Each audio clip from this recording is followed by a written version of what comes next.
Okay, we're back from the break, and now we're going to try to calculate the fall time in a little bit more detail. It can be certainly defined in several different ways. One definition might be the time required for a waveform to fall from 90% of its maximum potential to 10% of its minimum potential. So basically near VDD to near ground. So an in-class assignment, why are we using 10% and 90% values in these calculations? And I guess you should be able to figure that out because we're using a pretty simple RC kind of model. So what we're interested in really is the trajectory of the NMOS drain current as a function of the drain voltage. And we're really interested in the current path through which the IV characteristic travels corresponding to an inverter, which is discharging a load capacitance. So we know quite a bit about the inverter already. We're going to use the load lines, etc., and be able to calculate the fall time.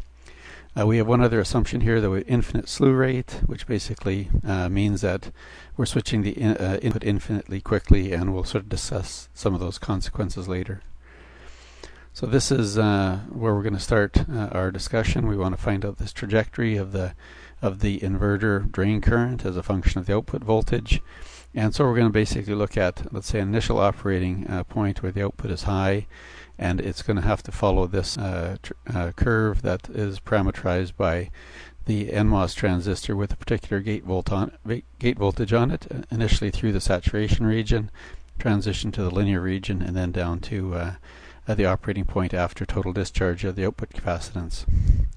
So it's a little bit different from our DC load line analysis because there we were interested in DC, and here we're interested in transient behavior.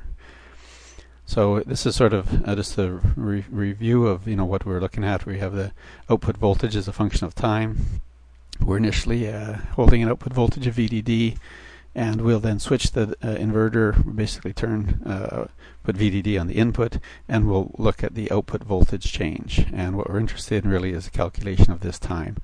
So this, as you might expect, is called the fall time, and the complementary to that would be the rise time. Very similar types of calculations.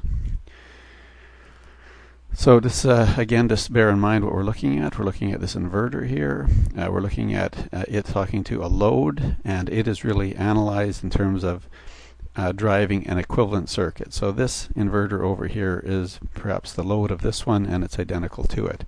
And if you remember, what we did for that is we looked at sort of these two different capacitances, one associated with, let's say, the pull-up section, one associated with the pull-down section, whatever wiring was required between there. And we're going to calculate or estimate a load capacitance. And just keep in mind it's analyzed as if you're talking to a similar gate. And again, we had ideally switched input for this analysis. So the point x1, way down here, initial operating point, where the output voltage VDD is equal, the output voltage is equal to VDD. We basically have that maintained through the pull-up device. So this is on hard, and it's pulled V out to VDD. I don't think there's too much else we can say about that point.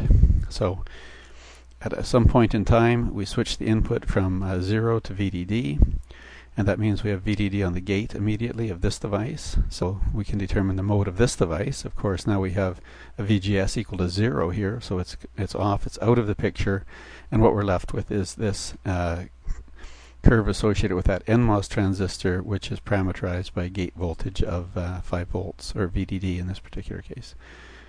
So this is what we've done. We've gone from this initial operating point instantaneously to point x2. And then we start discharging the load capacitor, and that's while the NMOS device is in the saturation region. And so this is now getting to point x3, and it's a transition point where the NMOS switches from saturation to the linear region. So you should be able to answer, the question, what is VDD at that point in time? And all you do for that is you go back and look at this device and find out when it transitions from saturation to linear, or vice versa. The transition from x3 to x4 is here, and we model the device as being in the linear regime. So that means that for that NMOS transistor, we think of it as a resistor, and we're able to calculate the resistance of that because we know the IV characteristic for that device. We know effectively what the drain current is, ID, as a function of the output voltage, which is VD, the drain to source voltage. And we sort of would know that that's related to that mu n C ox W over L times Vg minus Vt, and that would all be inverted because it's resistance. So at point x4, it's the operating point after the completion of switching. The load capacitor is totally discharged and V out is equal to 0. And it's maintained there by this device being hard on. So this is the schematic representation again of the same situation while we discharge it through the two regimes. One was in the saturation regime when V out is greater than Vg minus Vtn. So that's when it fell from VDD to this value. And then the linear regime when V out is less than VGS minus VTN, and it drops all the way down to 0. So as you would expect, we're seeing like an RC type of delay here, and here we're seeing a current source discharging that capacitor in that picture. So during the initial discharge of CL, the NMOS is in saturation. The NMOS acts as a current source, and it's very easy then to calculate the amount of time we spend in that mode.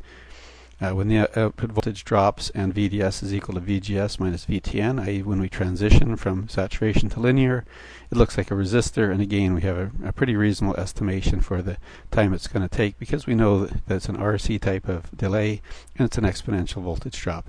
Here it was a linear voltage drop when we were discharging it through a current source. And that brings us to another break.